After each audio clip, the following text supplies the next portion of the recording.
దేవుని బిడ్డరా, ఉదయకాలమే ఈ దినం దేవుని వాగ్దానం చూసి దేవుని నామమును మహిమపరుస్తున్నాం.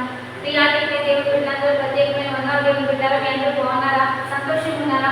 ప్రతిదినము కూడా ఒక ఆనందంతో, నెమ్మదితో, సమాధానంతో రోజులు ప్రారంభిస్తూ ఉన్నారా? దేవుడు ఆశీర్వాదం మీకు ఇస్తూ ఉన్నాడు. ప్రతిదినము కూడా దాన్ని పొందుకొని సంతోషంతో ఉండండి, ఆనందంతో ఉండండి. అపవాదిని ఎదిరించండి. దేవుడు మీకు అత్యధికమైన కృపను ఇచ్చి లేకపోతున్నాడు. ఈ రోజు దేవుడు మాత్రం ఏం మాట్లాడుతున్నాడు? శుద్ధమా పరిశుద్ధ లేఖన గ్రంథంలో లూకా శుభవార్త 10వ అధ్యాయము 23వ వచనం చదువుకుందాం. నా పక్షమున ఉండని వాడు నాకు విరోధి, నాతో సమకూర్చని వాడు చెదరగొట్టువాడు.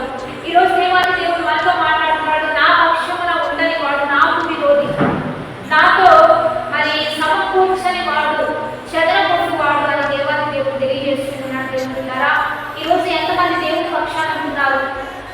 దేవుడితో కలిసి సమకూరుస్తూ ఉన్నారు? ఎంతమంది దేవుడితో కలిసి నడుస్తున్నారు? దేవుడు బిడ్డారా, దేవాది దేవుడు ఒకటే తెలియజేస్తున్నాడు. నేనే మార్గం, సత్యం, జీవం అంటున్నాడు. నా ద్వారా తప్ప ఎవరు కూడా నిత్య రాజ్యంలో అడుగు పెట్టలేరు అంటున్నారు. మరి సర్వ సృష్టికి వెళ్ళి సువార్తను ప్రకటించండి. అగ్నిలో నుంచి లాగినట్లుగా అనేకులు జీవ మార్గంలోనికి నడిపించండి. పాడైపోతున్న బ్రతుకులను సమాధానంతో నింపండి. ఇవన్నీ దేవాది దేవుడు తెలియజేస్తూ ఉండగా ఎంత దేవుడితో మీరు ఏకీభవిస్తున్నారు? దేవుడు వింటారా, ఎంతగా దేవుడితో, దేవుని పని కొరకు, దేవుని రాజ్యవ్యాప్తి కొరకు, ప్రార్థన కొరకు ఎంతమంది మీరు సమకూరుస్తున్నారు? మీరు అలా సమకూర్చకపోతే మీరంట దేవునికి చెదరగొట్టువారంట, దేవునికి విరోధి అంట. విరోధి ఎవరు అంటే అపవాది అని సాతానుడు మాత్రమే. చెదరగొట్టువాడు ఎవరు అంటే దుష్టుడు, అపవాది.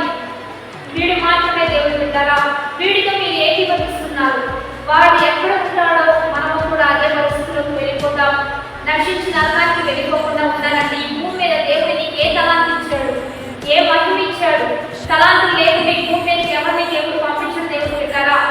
ఎంత నువ్వు దేవుని పని కొరకు ప్రయాసపడుతున్నావు, ఎంత నీ నోటిని దేవునికి ఉపయోగిస్తున్నావు, నీ చేతులను, నీ కాళ్ళని, నీ హృదయాన్ని, నీ దేహాన్ని ఒక రోజులో ఎంత దేవునికి ఉపయోగిస్తున్నావు?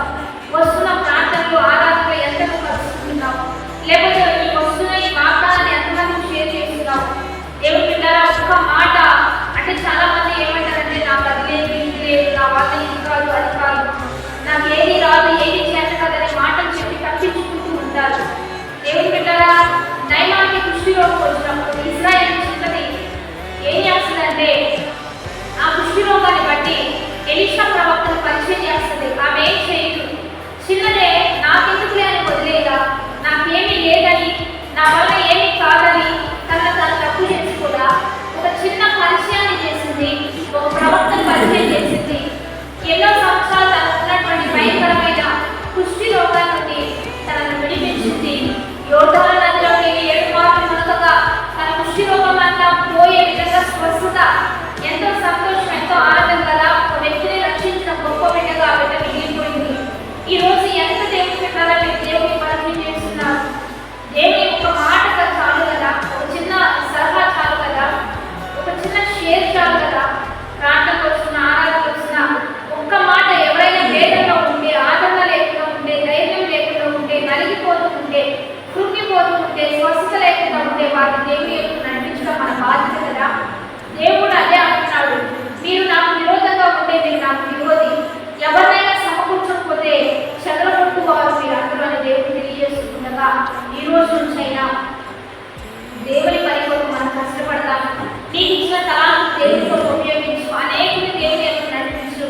సమాజంలో ఎవరైనా కుంగిపోతున్నా, కలిగిపోతున్నా ఆదరించు, క్రీస్తు ప్రేమను ప్రకటించు, ప్రార్థించు, మంచి దైవజనులను వారికి పరిచయం చేయి, చక్కగా షేర్ చేస్తూ మంచిగా దేవుని పంపిస్తూ వారిని దైవికంగా నీవు వారి ముందుకు నడిపించాలని దేవుడే తెలియజేస్తుండగా ఇచ్చిన ఈ వాగ్దానాన్ని బట్టి ఈ రోజంతా దేవుని నచ్చేద్దాం, నమ్మకంగా ఉన్నాం. మన వల్ల అనేక ఆత్మను దేవుని నడిపించే విధంగా మన జీవితాన్ని సరిచేస్తున్నాం. ప్రార్థన చేద్దాం. పరిశుద్ధ మహోన్నత గొప్ప దేవ, ఇందులో మీరు మాతో మాట్లాడిన ప్రతి ఒక్క మాటను బట్టి నీకు మహిమ. ఇక నుంచి నీతో మేము ఏకీభవించి ఎక్కడ ప్రభావ ఎవరైతే పడిపోయి పాడైపోయి చెదరగొట్టబడి నలిగిపోతున్న వారిని సమకూర్చి వారందరినీ నిత్యరాజ్యంలో ఉంచడం సహాయం చేయ. అట్టి జ్ఞానం మాకు ఇది నామానికి మహిమకరంగా, దీవెనకరంగా మమ్మల్ని అందరినీ ముందు కొనసాగించమని బాడేస్ వ్యాలీస్ చెప్తున్న వారికి దీవెన చూస్తూ ప్రార్థిస్తూ ఈ ఘనమైన నామాన్ని మనకు తెచ్చుకోమని వేసినాము. అడిగి పెట్టుకుని ప్రార్థిస్తున్నాము తండ్రి. ఆమె కాబట్టి మంచి లైఫ్ షేర్ కామెంట్ చేసి దేవుని బిడ్డగా అనేది పంపి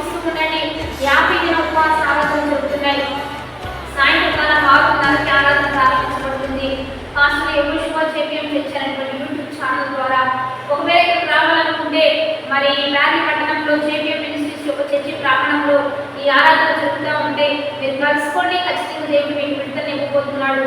కాబట్టి నేను ప్రత్యేకంగా 27వ ఉపవాస ఆరాధన రండి, మనందరం కలిసి దేవుని నామాన్ని మహిమపరుద్దాం.